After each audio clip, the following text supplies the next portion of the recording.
Hi everybody, I am Giuseppe Currao, European Project Manager at the ITALCAM, Italian-German Chamber of Commerce, and this is the second part of the module on digital marketing. Today, the focus will be on the customer journey. The marketing funnel. A marketing funnel is really just a way to represent the customer's journey as they move towards the purchase of your product or service. At the top, the widest part of the funnel, is where a buyer starts their journey, and the bottom, the narrowest part, is where they complete it. So, our goal as marketers is to funnel prospects into buyers, moving them from the top to the bottom of the funnel. The shape reflects the fact that a large number of people will never complete their journey through the funnel. You will expose your product or service to a lot of people, the top of the funnel, but only a small fraction will actually convert. Now, we tend to segment the funnel into four areas: awareness, interest, desire, and action. At the top is awareness. A prospect has to become aware of not only what they want, but who is offering it. This is when a prospect is introduced to your brand, but keep in mind they're also likely exposed to the competition as well. Now, below awareness, we have interest. At this stage, a consumer begins to explore the products or services available to them in more detail. Next comes desire, which we can also call consideration. It's here that the prospect wants to make a purchase, but it may or may not be with your brand. They are in the final stages of evaluating whether or not to commit. And finally, action. They are either going to buy or they are not. They may select your company, another company, or based on their findings, decide that they are not making to purchase anything at all. Towards the bottom of the funnel, you have a consumer who is really close to making a purchase. Bottom funnel marketing focuses on identifying consumers who are in the buying decisions and then converting them. Search advertising is exceptional for this. At the top of the funnel, you are focused on making leads aware of your solution. And as you might expect, middle of the funnel marketing is the nurturing process to keep the lead moving. It's giving them a great experience and all the information they need at just the right time to make their decision. It's crucial to understand which stage your customer is at so that you can deliver marketing that helps them get to the next stage. The marketing funnel is really just a way of evaluating a buyer's journey. We understand that a buyer will go through the stages from awareness to action, but it's really not that straightforward. The buyer may be moving up and down the funnel, exiting and re entering. There are so many variables that marketers work to account for. How did the buyer become aware? Did they walk into a store and see the product on the shelf? Did they hear about it from a friend? Did they click on a social media advertisement? If they saw an item on the shelf, for example, were there competing products next to it? And if so, what does that do for their journey? Will they now be comparing your product to the one next to it? And if so, what are they comparing it on? On cost? On benefit? Think about all the steps involved in the decision-making process of the customer. Within each stage, buyers define their own path and interact with various brand touchpoints. As you develop a digital marketing strategy, you must be taking a catalog of how your buyer will navigate your funnel, and this can feel like a rather robust undertaking. So I want you to do this in an agile manner. You must iterate on your on your buyer's journey. You cannot conceivably map out every journey, every touch point, and every interaction. What you want to do is to find the most common paths a buyer will take. Ask yourself, how will my buyer become aware of their problem? How then will they become aware of a solution? How would they become interested in a brand? Why would they desire a particular brand? And what would motivate them to convert? What will motivate them to go down the funnel? Understanding your customer's journey helps to deliver the right message at the right time. Once you know the decision-making stage the customer is in, well, it's easier to craft the right message that helps the customer move forward, and it will help you select the right channel to deliver your messaging. Understanding your customer's journey is the key to creating your marketing strategy. But why is the customer journey so important? One of the key and most important principles of marketing is to get to know your customers, identify what is needed in your market segment, and determine how you can best meet those needs with your product or service. This helps you define and execute better marketing strategies from top to bottom. Market segmentation is the process of dividing a target market into smaller, more defined categories.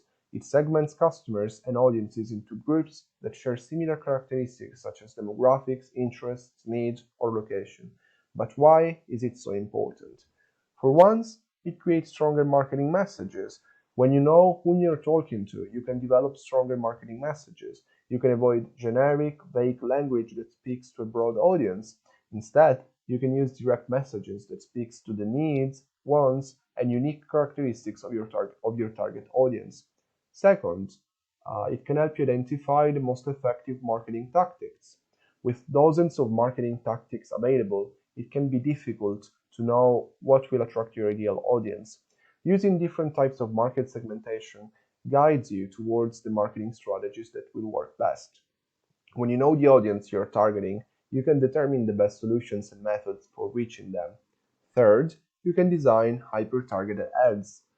On digital ad services, you can target audiences by their age, location, purchasing habits, interests, and more. When you use market segmentation to define your audience, you know these detailed characteristics and can use them to create more effective targeted digital ad campaigns. This is very important. Fourth, you can attract and convert quality leads. When your marketing messages are clear, direct, and targeted, they can attract the right people. You draw in ideal prospects that are more likely to convert into customers and then into buyers. Fifth, you can differentiate your brand from competitors. Being more specific about your value propositions and messaging also allows you to stand out from competitors. Instead of blending in with other brands, you can differentiate your brand by focusing on specific customer needs and characteristics. Number six, you can build deeper customer affinity. When you know what your customer wants and what they need, you can deliver and communicate offerings that uniquely serve and resonate with them. This distinct value and messaging leads to stronger bonds between brands and customers and creates lasting brand affinity. Number seven, you will be able to identify more easily niche market opportunities. Niche marketing is the process of identifying segments of industries and verticals that have a large audience that can be served in new ways. When you segment your target market, you can find underserved niche markets that you can develop new products and services for.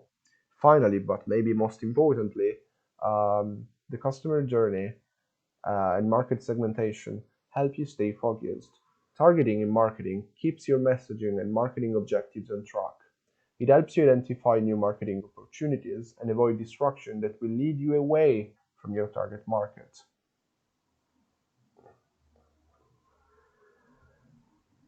As we said many times, marketing is all about getting the right message in front of the right people. Your customer segments are who you would like to get your message to. But to figure out how to message, you need to truly understand your customer segments, and that's where personas come in. A target persona is a fictitious person that you describe that represents your target really well. In this way, instead of targeting and messaging customer segment 1A or 1C, you can build a campaign for a new graduate whose name is Jenny. Every customer segment you create needs to have a persona attached to it, and that persona should fit into a single page and provide a snapshot of the customer that's quick to digest. And in order to do this, you will have to ask some questions about their demographics, how old are they, what's their gender, what's their income. You will need to ask questions about their psychographics in order to segment your market according to the personality traits that can distinguish your customer from another one. What are they interested in?